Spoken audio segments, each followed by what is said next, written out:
The starship stood silent inside the great hangar of the Orion station. It was older than any living crew member. Its black metal skin shined under white lights, and strange symbols glowed faintly along its sides. Many alien engineers had tried to turn it on, but the ship never moved. No sound. No light. No response. For months the Galactic Council argued about it. Some said the ship was broken. Others said it was cursed. A few believed it was alive and waiting for something. That day, a new group arrived to study the ship again. Among them was a human technician named Elias Morgan. He was young, thin, and looked very ordinary compared to the tall and powerful alien scientists around him. He carried only a small tool bag and a cup of hot tea. Elias walked slowly into the hangar and looked up at the giant starship. "So this is the famous silent ship," he said softly. The alien commander, a tall blue-skinned being named Korik, waved his long arm toward the ship. "We have tried every control. It does not listen. It does not wake," Korik said. "Humans were invited only as observers." Elias nodded. He did not argue. He walked closer to the ship and touched its cold metal surface. It felt smooth but warm under his hand, like it was breathing very slowly. Inside the ship, the control room was dark. Rows of strange seats and glowing panels stood in silence. The main pilot's chair was in the center. It looked different from the others, shaped like it was made for a human body. Elias felt tired from standing all day. Without thinking much, he walked to the chair and sat down. The moment he touched the seat, the ship made a deep sound. Lights turned on across the walls. The symbols on the metal glowed bright gold. The floor vibrated gently, like a heartbeat starting again after a long sleep. Everyone froze. Korik's eyes grew wide. "It is awake?" Screens appeared in front of Elias. Soft blue light filled the room. The ship hummed, not loudly but calmly, like it was happy. Elias jumped up from the chair in fear. The lights went dark again.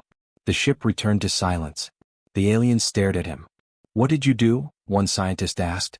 "I just sat down," Elias said. "I didn't touch anything." They asked him to sit again. Elias slowly returned to the chair and sat down once more. The ship powered up again.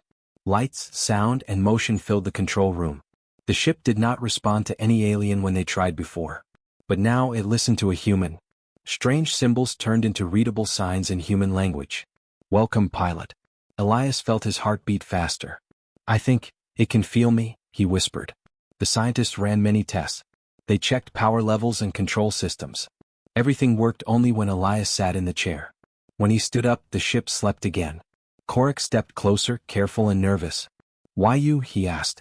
"Humans are new to space. This ship is older than our history." Elias placed his hand on the arm of the chair. It felt warm and safe. "I don't know," he said. "But it feels like the ship trusts me." The ship suddenly projected a small image in the air. It showed stars and long empty space. Then it showed a lonely ship drifting for thousands of years. The room grew quiet. The message was simple. The ship had been waiting. Not for strength. Not for size. Not for power. It waited for someone who could sit calmly in fear. Someone who could listen instead of command. Someone whose heart and mind worked together. The aliens watched Elias with new eyes. Humans were often seen as weak and emotional. But now those emotions seemed to be the key. Elias did not feel like a hero. He felt small inside the great machine. But the ship did not care. It only cared that he was there. Korik spoke to the council through a communicator. "The ship accepts the human," he said. "It refuses all others." The council answered with silence. Then a message came back. "Let the human remain in the pilot's chair." Elias took a deep breath. "I can try," he said. "But I don't know how to fly this thing." The ship answered him with a gentle glow and new symbols on the screen. "Not fly. Begin." The hangar doors slowly opened. Light from space touched the ship for the first time in thousands of years. The silent starship was silent no more. And the galaxy had just learned that sometimes, the smallest species could wake the greatest machine. The control room stayed bright after the ship awakened. Soft lights moved across the walls like slow waves. The strange symbols on the screens now looked clear and calm. The ship made a low humming sound as if it was breathing. Elias remained in the pilot's chair. He did not move much. His hands rested on the arms of the seat. Every time he relaxed, the ship glowed brighter. When he felt nervous, the lights dimmed slightly. The alien crew stood far from him. Some watched with fear. Some watched with deep curiosity. Korik crossed his arms. "This is not possible," he said. "We touched every part of this ship. It ignored us. But it listens to a human. One scientist stepped closer and pointed a device at Elias. The ship is reading his heartbeat, she said. It reacts to his emotions. Elias swallowed. That means I must stay calm, he said softly. A tall green alien moved forward. Humans are emotional, it said. They feel fear quickly. This ship may break. Elias heard the words and felt his chest tighten. The lights flickered for a second. Korik raised his hand. Enough. We will observe. We will not threaten him. They all became quiet. The ship projected another image into the air. It showed long dark space and bright stars passing slowly. Then it showed empty chairs and silent halls. The feeling of loneliness filled the room. Elias felt something heavy in his heart. It was alone, he said. The image changed again. It showed many alien species trying to sit in the pilot's chair. Each time the ship stayed dark. Then it showed a human shape sitting down. The ship woke up. The meaning was clear. The ship did not choose by strength or size. It chose by feeling. The scientists whispered to each other. Some were afraid. Some were excited. Why would an ancient ship choose humans? One asked. Humans are new, another said. They should not control such power. Elias looked at the screen. I don't want control, he said. I just don't want it to be alone. The ship glowed brighter at his words. Korik watched him closely. You speak to it like a friend, he said. It feels like one, Elias replied. They decided to test the ship carefully. One scientist asked Elias to think about moving forward. Not pressing anything. Just thinking. Elias closed his eyes. He imagined walking ahead slowly. The ship moved. Not fast. Not loud. Just a gentle shift inside the hangar. Gasps filled the room. It obeys thought, the scientist said. Human thought. Fear spread among the crew. What if he loses control? One alien said. What if his fear turns it into a weapon? Elias opened his eyes quickly. I won't, he said. I promise. But inside he was scared. He was just a technician. He did not plan to guide an ancient starship. The ship sensed his fear. The lights dimmed. Elias took a deep breath. He remembered his home. Blue skies. Quiet nights. His mother's voice telling him to stay calm when afraid. The lights grew warm again. The ship seemed to understand. The crew saw something new. Humans were not strong like them. But humans could face fear and still move forward. Korik stepped closer to Elias. You are not forcing the ship, he said. You are guiding it. Elias nodded. It listens when I listen to myself. More images appeared. The ship showed its past. It was built to travel deep space where no maps existed. It needed a pilot who could feel danger before seeing it. A pilot who could decide with heart and mind together. Other species were too logical. Too strict. Too proud. Humans were different. They feared but they acted. They doubted but they hoped. The council sent a message. Do not launch yet. Study the bond. Korik answered, the bond is real. The ship trusts him. Elias felt tired but proud. He stayed in the chair as the crew continued their tests. Outside the window, stars waited. Fear still lived in the room. But curiosity was stronger. The silent ship had chosen its voice. And that voice was human. The hangar doors were fully open now. Beyond them was deep space, filled with stars and quiet light. The ancient ship rested at the edge, glowing softly like a waking giant. Elias sat in the pilot's chair. His hands did not touch any buttons. The screens in front of him showed calm blue lines and moving stars. The alien crew stood behind him, holding their breath. Korik spoke carefully. We will try a short journey. Only a few moments. If anything feels wrong, we stop. Elias nodded. I will be careful. The ship made a low sound like a slow drum. Elias felt it in his chest. He closed his eyes and thought of moving forward just a little. The ship lifted from the floor. It did not shake. It did not roar. It floated like a leaf on water. The hangar lights slid away as the ship passed through the open doors and into space. Everyone gasped. Stars surrounded them on all sides. The station grew smaller behind them. Elias opened his eyes. The ship felt warm under him like a living thing. The screens showed their path, not in numbers but in glowing lines of light. We are flying, whispered one scientist. The ship moved faster, smooth and silent. There was no fear inside it. Only a steady feeling like strong wings carrying them forward. Suddenly, dark clouds of space dust appeared ahead. The scanners did not warn them in time. Korik shouted, obstacle ahead. Elias felt a sharp fear in his chest. Before he could speak, the ship turned on its own. It moved around the danger like it had seen it long before. The clouds passed behind them. The crew stared in shock. "It protected us," one alien said. "Without orders." Elias breathed out slowly. "It felt the danger when I felt it," he said. "We felt it together." The ship showed another image in the air. It displayed old star maps and broken paths. Many places were marked as lost and unknown. "It wants to go there," Elias said. "To places no one dares to travel." Fear returned to the room. "Those zones destroy ships," an alien said. "No machine survives them." The ship glowed brighter like it was answering. Elias felt courage rise in him. "It survived alone for thousands of years," he said. "It knows how." They traveled further from the station. Space became darker. The stars looked sharper and closer. For the first time the crew saw how the ship moved. It did not push through space. It flowed with it like a fish in water. The ship avoided danger before it appeared. It slowed down near broken asteroids. It curved away from strange light storms. It did not need commands. The crew slowly relaxed. "This ship is not just metal," Korik said. "It thinks." "It feels," Elias corrected. They reached a quiet area of space where no ships had gone before. Silence filled the room. The ship stopped moving. Outside, a beautiful cloud of glowing colors surrounded them. Blue and gold light drifted like soft smoke. The crew had never seen anything like it. "A hidden star field," a scientist whispered. "It was not on any map. The ship had led them there." Elias smiled. "It wanted to show us," he said. The ship projected words on the screen. "Not alone." The crew felt a strange emotion. This machine was not proud. It was lonely. And now it was sharing its world. Korik bowed his head slightly. "You are not a weapon," he said to the ship. "You are a traveler." The ship glowed in answer. The council sent a message from the station. "Return now. Data received.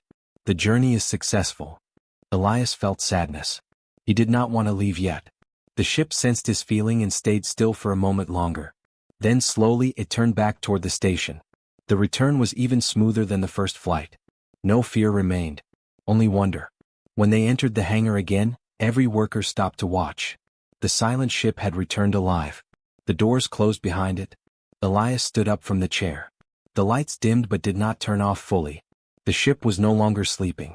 It was waiting. Korik looked at Elias with respect. "You did not command it," he said. "You walked with it." Elias felt small but proud.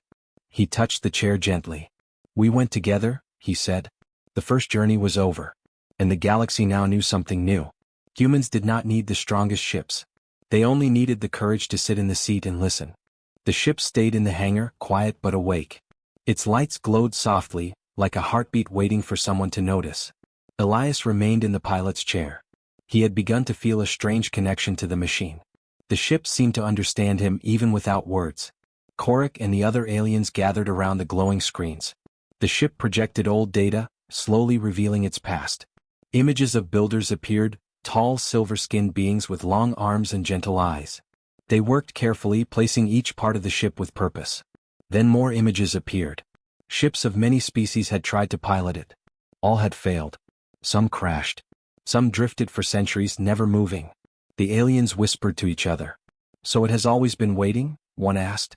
"Waiting for the right pilot?" Elias leaned forward, eyes wide. "But why a human?" he asked aloud. "We are small. We are new to space. Why me?" The ship projected a final image.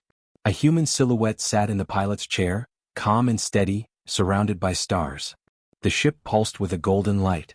It was as if the creators had designed it specifically for someone like him. A scientist studied the projections.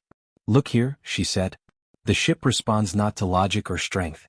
It responds to bravery, intuition, and the ability to stay calm under fear.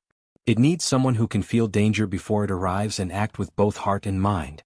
Elias frowned. "So all the other species failed because they lacked this balance?" "Yes," the scientist said. "They were strong. They were smart. But they did not act with both courage and calmness together. Humans, you do even though you are young and inexperienced." Korik stepped closer to Elias. "It is not arrogance that drives humans," he said. "It is heart. That is why the ship accepted you." Elias felt a strange pride mixed with humility. He had never thought of humans as special in the galaxy. Most humans were ordinary workers, farmers, and students. Yet this ship recognized something unique. Something he had never known he had. The ship pulsed again, sending warmth through the pilot's chair. Symbols appeared in human language. Understand, trust, guide. Elias nodded slowly. I understand, he said. I will try my best. The aliens watched him carefully. Some still felt fear. Some felt awe. The truth of the ship's past had changed everything they believed about humans. Korik spoke to the council. This ship has waited for a species that can think and feel together. Humans, they fit perfectly. A message came back from the council. Confirm. The human shall pilot. Elias felt his heart beat faster. I am just one person, he said. I cannot do this alone. The ship responded with a gentle glow. Oh, trust. You are not alone. Images appeared of other humans exploring strange lands, helping each other, surviving challenges, and facing fear without giving up. The ship seemed to be reminding Elias that humans had always worked together, using their courage and hope to survive. Korik turned to the aliens. We were wrong to doubt them, he said. We thought humans were weak, unpredictable. But the ship proves otherwise. Elias closed his eyes. He felt small compared to the galaxy, yet important to the ship. He reached out and touched the controls lightly, even though he did not need to move them. The ship pulsed in answer. The hangar doors opened slowly. Outside, stars sparkled like scattered diamonds. The ship had waited for centuries and now it was ready to fly again, with a human at its side. Elias looked at the alien crew. I think the ship is not just a machine, he said softly. It is alive. And it has chosen us to continue its journey. The aliens nodded in agreement. Respect replaced fear. Curiosity replaced doubt. The ship projected one last message before they prepared to depart. Ready. Elias took a deep breath. Then let's go, he said. The truth of the past had been revealed. The ship was ancient, powerful, and wise. It had chosen humans because they could act with both courage and heart. And now the galaxy was about to see humans in a new light, not as weak newcomers but as the ones the greatest starship had waited for. The ship's glow brightened. The air inside the hangar vibrated softly. It was no longer silent. It was alive and ready for the stars. Elias tightened his hands on the chair. He felt fear, yes, but also a quiet confidence. The ship trusted him. And he would not fail it. Outside the stars waited. The first journey had shown the ship's power. Now the truth of its past had shown its choice. The galaxy would soon understand that humans were not ordinary. They were essential. The silent starship had a new story to tell, and humans were at the center of it. The hangar was quiet again, but it felt different this time. The starship no longer seemed cold or distant. Its lights glowed softly, like it was alive and content. Elias remained in the pilot's chair, but he no longer felt small or nervous. He had learned to trust the ship and the ship had learned to trust him. Korik and the alien crew stood nearby, still watching in awe. They had seen the first journey, and they had seen the ship's past. Now they understood the truth. Humans were different. They were brave, curious, and able to act with both heart and mind. The council sent a message through the communicator.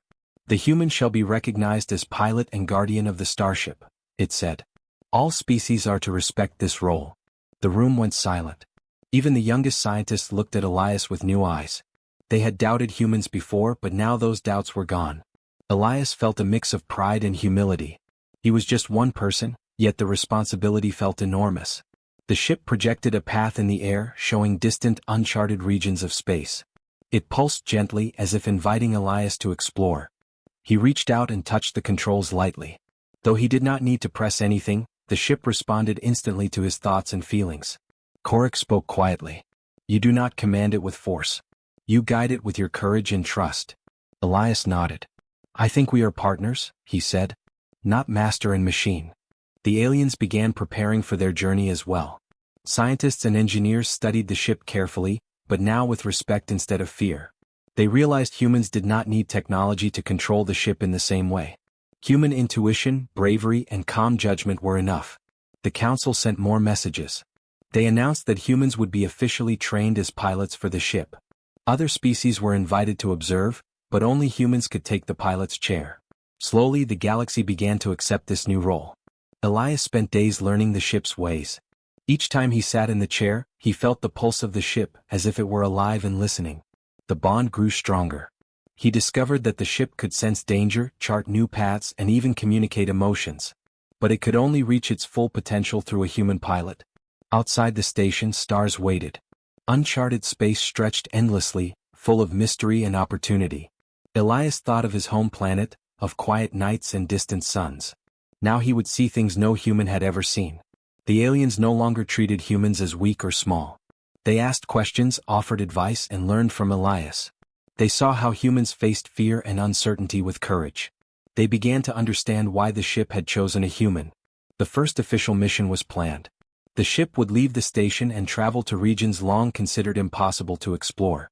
Elias felt nervous but ready. He sat in the chair and the ship pulsed warmly in response. As the hangar doors opened, light from space poured in. The ship moved forward, smoothly, almost as if it had waited for this moment all its life. Stars blurred into streaks of gold and blue as they accelerated. The alien crew watched in wonder. Elias smiled. "We are not just flying," he said softly. "We are exploring. Together." The ship responded with a gentle hum. Symbols appeared in the air: trust, courage, partnership. The first days of the mission were filled with discovery. Strange asteroid fields, glowing nebulae, and ancient derelict ships appeared along the path. The ship guided them safely, protecting the crew, and showing them wonders no map had ever recorded. Elias learned to listen to the ship, and the ship learned to follow his guidance. Back at the station, the council spread the news. Humans were now recognized as guardians of the living starship. Messages of respect and admiration came from all corners of the galaxy. Other species began to see humans in a new light, not as newcomers but as essential partners in exploration and discovery. Elias looked out at the stars, feeling the pulse of the ship beneath him. He knew that humans had found a new role in the galaxy. They were no longer small and unknown. They were trusted, respected, and necessary for the great journeys ahead. The ship accelerated, moving smoothly into deeper space. Its lights glowed brighter than ever. Elias held the armrests lightly, feeling both excitement and responsibility. He was no longer just a human technician. He was a partner, a guide, and a guardian. The galaxy waited. There were dangers, mysteries, and wonders ahead. But Elias was ready. With the ship beside him and the bond they shared, he knew they could face anything. For the first time, the humans had a place among the stars, not as observers or newcomers but as explorers, pilots, and partners to one of the greatest creations of the galaxy. And the silent starship was silent no more. It had found its pilot, and together they would write the story of humanity among the stars.